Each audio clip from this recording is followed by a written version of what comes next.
Co-production, I think, is about listening to people and what they observe, I think, about their contacts with services. So we actually have integrated health and social care teams within Redbridge, which NELFT is the lead organisation for operationally on a day-to-day basis. And part of the reason that, as I say, we went into the integrated health and social care service was that carers said, well, actually, it's quite hard to get anything done between the two parts of the service, between adult social care and community health.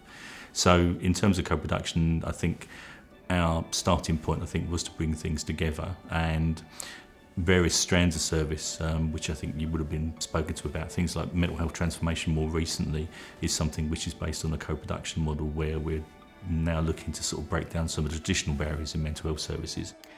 Co-production is something that's really important to me and at the heart of everything we do. In the new Rough Sleepers team, when it was set up, there was very limited funding, and the funding was just for some clinical staff to run the team. Right from the start, I said we needed to have involvement of people who had lived experience, and we managed to employ somebody who had lived experience of mental health difficulties and rough sleeping. He has been such an asset to the team. He's been really helpful in supporting the service users and giving them hope. And understanding what they're going through. It's also been great for the staff in the team, who he's a colleague of theirs, and they see him working with them.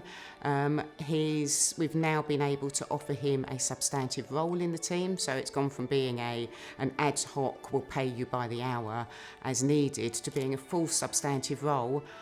He's moved into permanent accommodation, and actually we can see him rebuilding his life as a result of having that input into supporting other people. With regard to innovation, well, at the moment we're probably embarking on the biggest innovation within mental health, being the Community Mental Health Transformation Programme.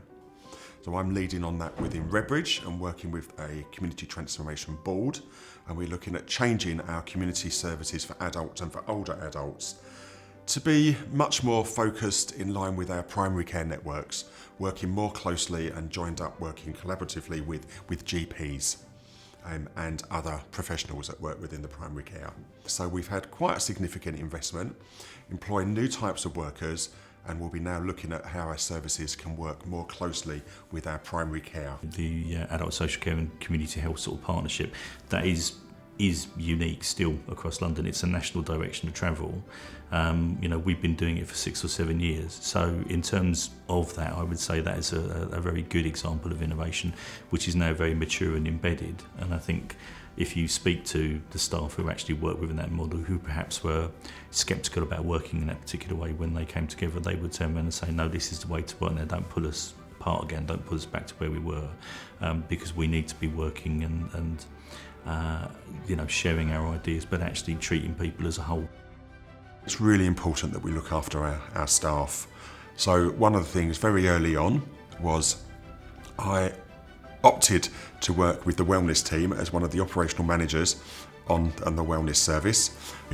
We got the wellness service to offer things like touching base with managers, so they would phone in. We ensured that we was doing debriefs with service areas as a management team, making sure that we walked the floor, we was visible to support our staff. We had our situation reports coming in weekly, sometimes twice weekly, sometimes daily, depending on what the problem was, so that we could highlight any problem areas. It was about meeting the need and supporting our staff first of all.